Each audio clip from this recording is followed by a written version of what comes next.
Vous êtes nombreux en train de nous suivre, mesdames et messieurs. Merci une fois de plus de cette fidélité accordée à Web Info Télévision. Nous allons donc aborder justement cette acceptation au niveau de l'Assemblée nationale de l'accord entre la République démocratique du Congo et le Rwanda. Bien sûr, cet accord d'épée signé à Washington en fin d'année, voilà, 2025, c'était le 4 justement décembre 2025. Finalement, l'Assemblée nationale s'est penchée sur cet accord en acceptant ou disons en approuvant bien sûr ces partenariats États-Unis, et ces partenariats RDC-Rwanda pour les retours de la paix dans l'Est de la République démocratique du Congo. Pourquoi ne pas évoquer aussi les 10 jours disons, de ces engagements entre la République démocratique du Congo, le gouvernement congolais et l'AFC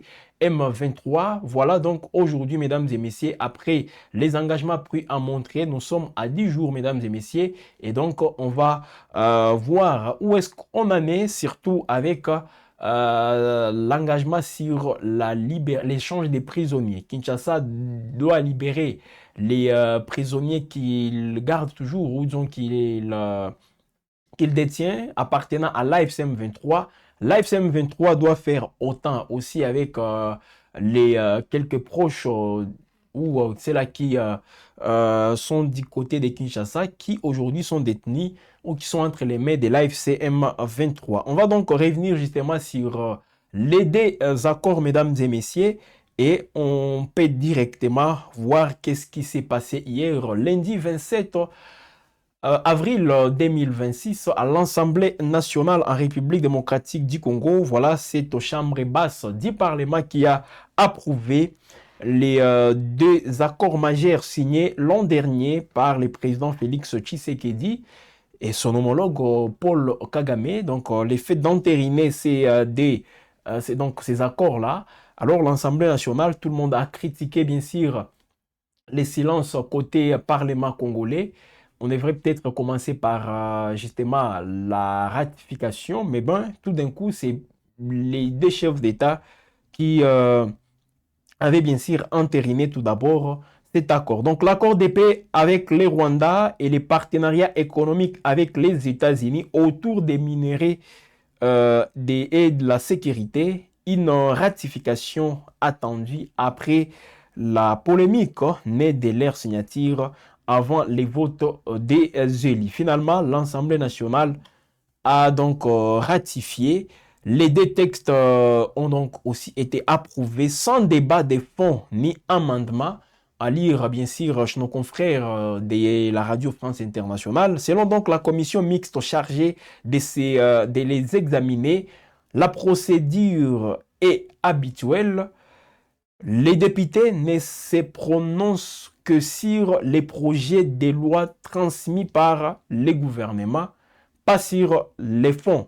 À la place d'éventuelles modifications, ce sont les recommandations du président de l'Assemblée nationale, Aimé Boji, qui ont été présentées en séance. Voilà donc concernant l'accord stratégique entre la République démocratique du Congo et les États-Unis. Il est donc demandé d'accélérer l'amélioration du climat des affaires pour attirer plus d'investisseurs, de mieux sensibiliser la population au contenu du partenariat et de créer un groupe de travail chargé du suivi. Voilà donc les différentes recommandations du président de l'Assemblée nationale, Aimé Boji Sangara. Donc accélérer l'amélioration du climat des affaires en vue d'attirer plus d'investisseurs, mettre en place des mécanismes de sensibilisation pour favoriser l'appropriation de l'accord par la population, créer une task force nationale et multisectorielle chargée du suivi et de l'évaluation de sa mise en œuvre. Alors, en ce qui concerne l'accord de paix avec le Rwanda, les recommandations portent notamment sur la révision du CONOPS, voilà, assorti aussi d'un calendrier actualisé et des mesures correctives, la mise en place d'une task force interinstitutionnelle pour les suivis de l'accord, l'instauration des mécanismes garantissant le respect des critères rigoureux dans le cadre de l'intégration conditionnelle d'éléments issus des groupes armés au sein des forces armées, donc les FARDC. Il y a aussi le développement des programmes de sensibilisation destinés à la population. Et enfin, voilà, tous ces projets, mesdames et messieurs, donc les projets des lois adoptées seront transmis au Sénat pour la fameuse seconde lecture conformément à la procédure législative en cours. Voilà donc les deux points, mesdames et messieurs, où sont les désaccords. D'une part, l'accord de paix signé avec les Rwandais.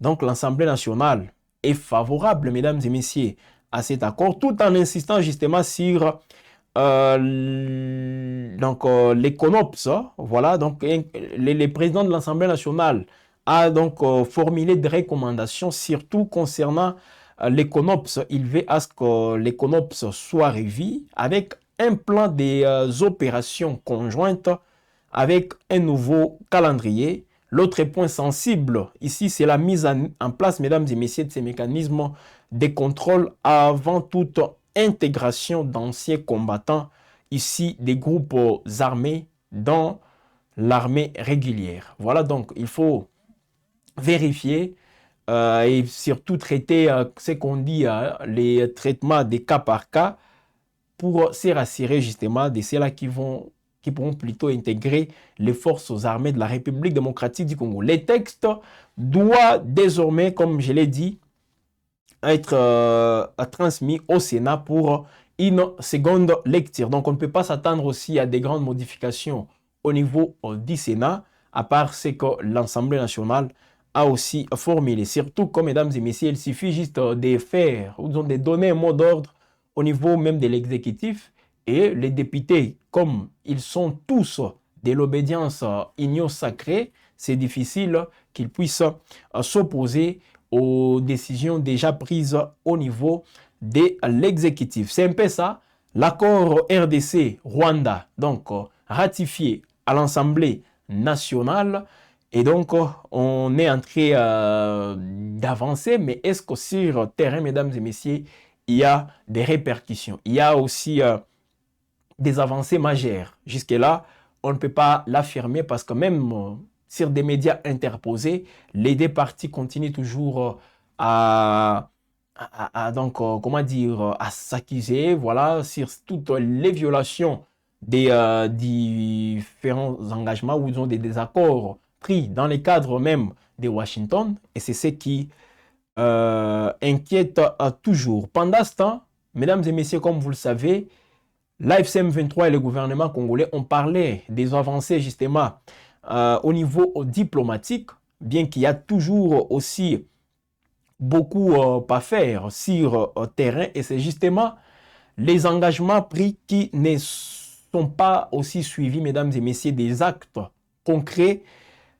Et c'est aussi ça la grande inquiétude, parce qu'aujourd'hui, comme vous pouvez le constater, ça fait déjà 10 jours, mesdames et messieurs, que l'accord du 17 avril 2026, ou les engagements du 17 avril 2026 entre Kinshasa et l'AFC M23, tout juste après, aucune libération des prisonniers n'a été constatée. Et pourtant, le délai convenu est désormais dépassé. Voilà. 10 jours, du 17 au 27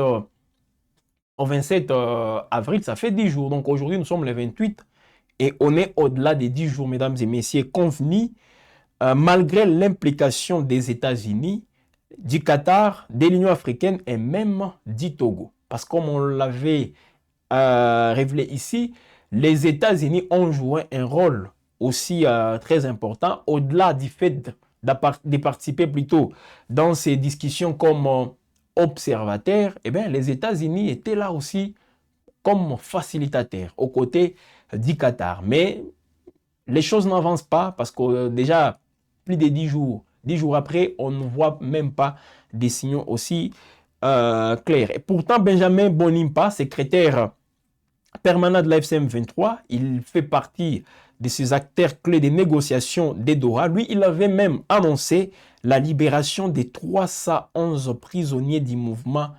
Donc, les 311 prisonniers du mouvement qui sont détenus à Kinshasa, qui doivent être libérés.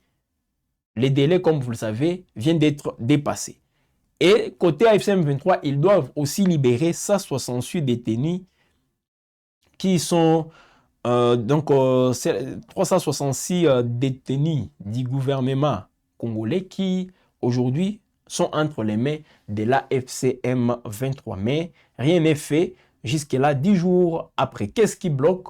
Les CICR avaient manifesté aussi sa disponibilité pour faciliter les transports. Hein. Voilà, cet échange, c'est les CICR qui doivent prendre les détenus de l'AFCM 23 et les amener soit à Goma, soit à Bukavu, et vice-versa. D'autres du gouvernement congolais qui doivent quitter Bukavu, Goma, donc les zones contrôlées par l'AFCM 23, et aller bien sûr soit à Kinshasa ou dans d'autres coins aujourd'hui qui sont sous contrôle du gouvernement congolais.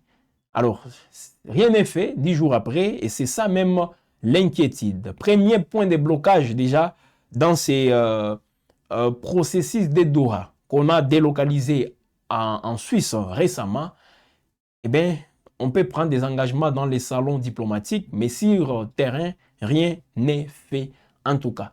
Parce que nous le disons tous les jours, les violations de cessez-le-feu sont toujours aussi documentées ou observées, ça et là, au Nord Kivu, tout comme dans les Sud Kivu. Voilà, mesdames et messieurs, des accords ou disons des processus différents, mais qui s'inscrivent justement dans l'optique, voilà, ou plutôt dans les soucis d'un retour de la paix dans l'Est de la République démocratique du Congo.